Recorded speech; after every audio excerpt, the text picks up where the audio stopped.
இந்த சேனலை தொடர்ந்து நடத்த உதவி செய்ய நினைப்பவர்கள் உதவி செய்யலாம். வணக்கம். ஹிந்து பகாவோ தேஷ் பச்சாவோ, இந்துக்களை விரட்டுங்கள், நாட்டை காப்பாற்றுங்கள். இப்படி ஒரு முழக்கத்தோடு பல்லாயிரக்கணக்கான இளைஞர்கள் தெருக்களில் குவிந்து கொண்டிருக்கிறார்கள். எங்க தெரியுமா? ஆர்எஸ்எஸும் சங்கபரிவாரங்களும் இந்த சமூக ஊடகங்களில் சொல்லிட்டு இருப்பானுங்க, உலகத்தினுடைய மிகப்பெரிய இந்து நாடுகளில் ஒன்று நேபாள், ஒரே இந்து நாடு நேபாள்னு கூட சொல்றவன் இருக்கிறான். அந்த நேபாள் நாட்டில் இருக்கக்கூடிய மக்கள் தான் இன்றைக்கு தெருக்களில் குவிந்து சொல்கிறார்கள், ஹிந்து பகாவோ தேஷ் பச்சாவோ, இந்துக்களை விரட்டுங்கள், நாட்டை காப்பாற்றுங்கள் என்று. சரி, நேபாளில் இது நடக்குது, பக்கத்து பங்களாதேஷில் நான் சொல்லவே வேண்டாம். அப்போது நம்முடைய இந்திய நாட்டை சுற்றி இருக்கக்கூடிய பகுதிகளில் இருக்கக்கூடிய குறிப்பாக இந்து மக்களின் மீது அங்கே பல்வேறு நாடுகளை சார்ந்த அங்கு இருக்கக்கூடிய இளைஞர்கள் மிகப்பெரிய அளவிலான போராட்டங்களில் இறங்கி இருக்கிறார்கள் என்றால் அதற்கு பின்னால் இருக்கக்கூடிய காரணம் என்ன? நாம் அந்த காரணத்திற்கு போகிறதுக்கு முன்னாடி இன்னொரு மிக முக்கியமான விஷயத்தை நான் உங்களுக்கு ஒன்று சொல்கிறேன்.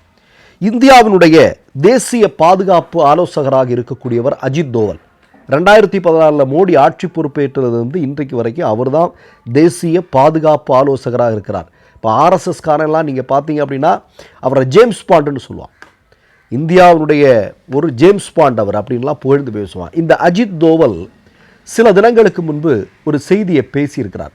என்ன பேசியிருக்கார் அப்படின்னா, மறைமுகமாக இந்தியாவில் இருக்கக்கூடிய அப்பாவி இளைஞர்களை தெருக்களில் கொண்டு வந்து ஒரு பிளவாத அரசியலில் ஏற்படுவதற்கான திட்டத்தின் ஒரு பகுதியாகத்தான் அந்த வீடியோ இருக்குது. அதில் அவர் என்ன சொல்லியிருக்கார் அப்படிங்கிறத நான் உங்கள்கிட்ட பேச விரும்புகிறேன்.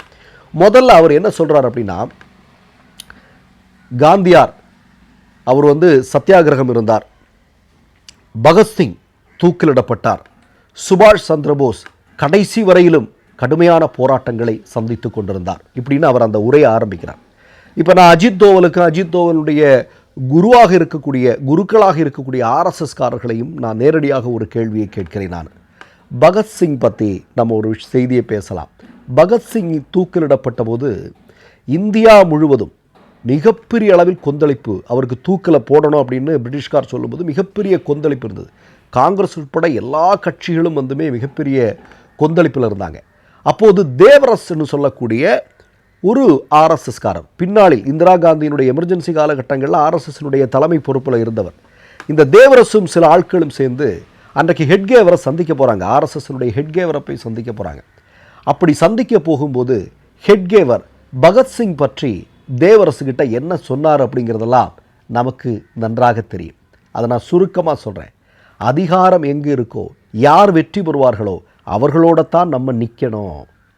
அது நீங்கள் ஆர்எஸ்எஸ்ஸை பார்த்தாலும் சரி, காங்கிரஸ் இந்தியாவுடைய ஆட்சி அதிகாரத்தில் இருந்தால் ஆர்எஸ்எஸ்காரர்கள் அது சார்புடையவர்களெல்லாம் காங்கிரஸை ஒட்டி இருப்பாங்க. எந்தெந்த இடங்களில் அதிகாரம் இருக்கிறதோ அங்கெல்லாம் அவர்கள் அந்த பக்கம் சாய்ந்திருப்பது தான் அவர்களுடைய வழக்கம். இதைத்தான் பகத்சிங்கினுடைய விஷயத்தில் ஹெட்கேவர் தேவரசிட்ட சொன்னார். சரி, இப்போது சுபாஷ் சந்திரபோஸ் இதே மாதிரி உங்களுக்கு நல்லா தெரியும், அவருடைய நெருக்கமான ஒரு நண்பரை அவருடைய இந்திய தேசிய இராணுவத்தில் ஆர்எஸ்எஸ்காரில் சேர்க்கணுங்கிறதுக்காக இதே ஆர்எஸ்எஸ் தலைவரை போய் சந்திக்கிறாங்க. அப்போது ஆர்எஸ்எஸ் தலைவர் என்ன சொன்னார் அப்படிங்கிறது தெரியும். மகாத்மா காந்தி படுகொலை செய்யப்பட்டார். இந்தியாவுடைய முதல் பயங்கரவாத செயல் யார் செய்தார் அப்படிங்கிறது எல்லாருக்குமே தெரியும்.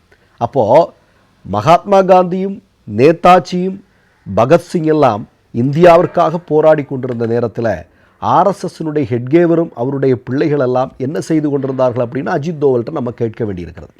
அடுத்தது தான் அஜித் தோவல் வர்றார், உண்மையான விஷயத்துக்கு வர்றார். என்ன வர்றார் அப்படின்னா, அதாவது நம்ம காலம் காலமாக இந்துக்கள் பழிவாங்கப்பட்டிருக்கிறார்கள், இந்து கோயில்கள் உடைக்கப்பட்டிருக்கின்றன, அதற்கு பழிவாங்குவதற்கான நேரம் வந்துடுச்சு, அது நம்ம பழிவாங்கணும் அப்படிங்கிற மாதிரி அஜித் தோவல் பேசுகிறார். நான் ரெண்டு உதாரணம் மட்டும் சொல்கிறேன்.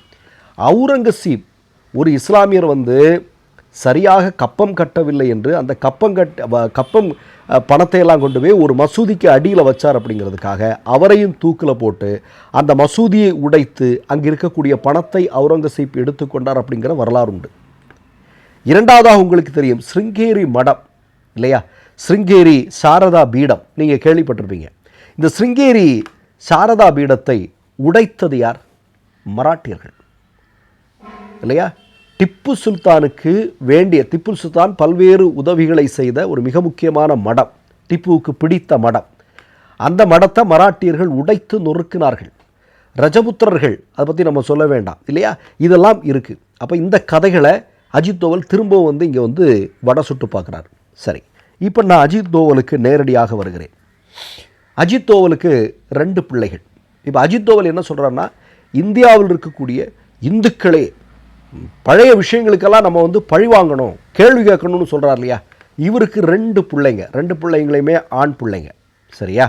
இந்த 2 ஆண் பிள்ளைகளில் பையன் ஒரு பெரிய பிஸ்னஸ் மேன். அவன் யாரு கூட கூட்டணி வைத்திருக்கிறான்னு பார்த்தா, சையத் அலி அப்பாஸ் என்று சொல்லக்கூடியவரோட சேர்ந்து பார்ட்னர்ஷிப் போட்டு தான் அவன் வேலையில் இருக்கான். அவன் அந்த சையத் அலி அப்பாஸ் அப்படிங்கிறவர் எந்த ஊரை சார்ந்தவர் அப்படின்னா, பாகிஸ்தானை சார்ந்தவர். சரியா? நல்லா ஞாபகத்தில் வச்சுங்க. 2வது ஒரு பையன், அவர் சவுதி அரேபியாவுடைய இளவரசர் மிஷால் அப்துல் கயாஸ் என்று நினைக்கிறேன், நான் மிஷால் அப்துல் கயாஸ் என்று நினைக்கிறேன். அவர் கூட பார்ட்னர்ஷிப்பில் இருக்கார். 2வது பையன், கூடுதலாக ஒரு செய்தியை சொல்கிறேன், 2வது பையன் பிரிட்டிஷ் குடிமகன், அவன் இந்திய குடிமகன் அல்ல. அப்போ அஜித் தோவல் இந்தியாவில் இருக்கக்கூடிய இந்து பிள்ளைகளை நீங்கள் தெருக்கு வாங்க, பழி வாங்கணும், பிரச்சனை பண்ணணும் இப்படின்னு சொல்கிறதுக்கு முன்னாடி உங்கள் 2 பிள்ளைகளையும் முதல்ல களத்தில் இறக்குங்க. எந்த போராட்டத்திலாவது, இப்போது ஆர்எஸ்எஸ் சங்கபரிவார கும்பல் அப்படி இப்படின்னு கத்துற போராட்டங்கள் இருக்கு இல்லையா? அதில் ஏதாவது நிர்மலா சீதாராமனுடைய பிள்ளைகளை நீங்கள் பார்த்துருக்கீங்களா? அமித்ஷாவினுடைய பையன் ஏதாவது ஆர்எஸ்எஸ்னுடைய அல்லது பாஜகவினுடைய ஏதாவது போராட்டத்தில் இருந்தான்னு ஒரு புகைப்படத்தை காட்ட முடியுமா? மோடியினுடைய சொந்தங்கள் இருக்காங்க இல்லையா? இப்போ நேற்றை கூட நம்ம ஒரு வீடியோ போட்டிருந்தோம். இந்த சொந்தங்கள் எல்லாரும் யாராவது ஒருத்தர் பாஜக நடத்துகிற போராட்டத்திலேயோ அல்லது ஏதாவது ஒரு மிக முக்கியமான போராட்டத்திலே கலந்து கொண்டதாக நீங்கள் காட்ட முடியுமா? நிதின் கட்கரி எடுத்துங்க. பாஜகவுடைய மேல்மட்டத்தில் இருக்கக்கூடிய தலைவர்களுடைய பிள்ளைகள் எல்லாம் மிகப்பெரிய அளவில் பெரிய நாடுகளில் கல்வி கற்றுக்கொண்டிருக்கிறார்கள். மிகப்பெரிய ஆட்களோடு பிஸ்னஸ் ஒட்டி உறவாடி வைத்து கொண்டிருக்கிறார்கள்.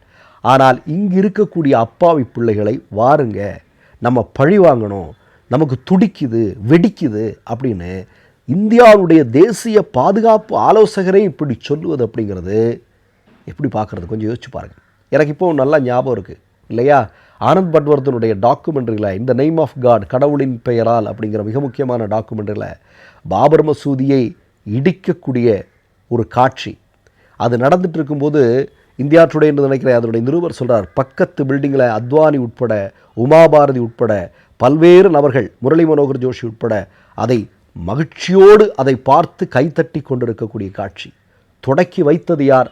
அதற்காக பலிகாடாக்கப்பட்டவர்கள் யார்? அந்த அப்பாவி மக்களை, அறியாமையினுடைய இருளில் இருக்கக்கூடிய அந்த அப்பாவி மக்களை மீண்டும் மீண்டும் தூண்டிவிட்டு ஒரு குறிப்பிட்ட ஒரு அமைப்பிற்காக, ஆர்எஸ்எஸ் என்கிற அமைப்பிற்காக இவர்கள் போடுகிற நாடகம் ரொம்ப நாள் நீடிக்காது அப்படிங்கிறத தான் நான் சொல்ல விரும்புகிறேன். கூடுதலாக நான் ஒரு செய்தியை சொல்கிறேன். பெங்களாதேஷில் இந்துக்கள் கடுமையாக தாக்கப்படுகிறார்கள். நேபாளில் இந்த மாதிரி வருது.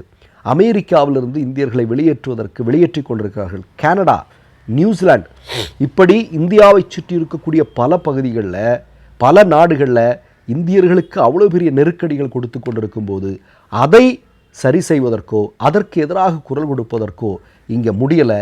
இந்த மாதிரி வீடியோ போட்டு இங்கே ஏதாவது பண்ண முடியுமான்னு பார்க்குறதுக்கு இல்லையா? அதெல்லாம் ரொம்ப ரொம்ப தப்புங்க. மக்கள் ரொம்ப கவனமாக பார்த்துட்டு இருக்கிறாங்க. மற்றொரு நிகழ்வில் சந்திப்போம். நன்றி, வணக்கம். 3 யூடியூப் சேனல்கள் வியாபாரத்திற்கு இருக்கிறது. தேவைப்படுபவர்கள் இந்த எண்ணுக்கு தொடர்பு கொள்ளுங்கள்.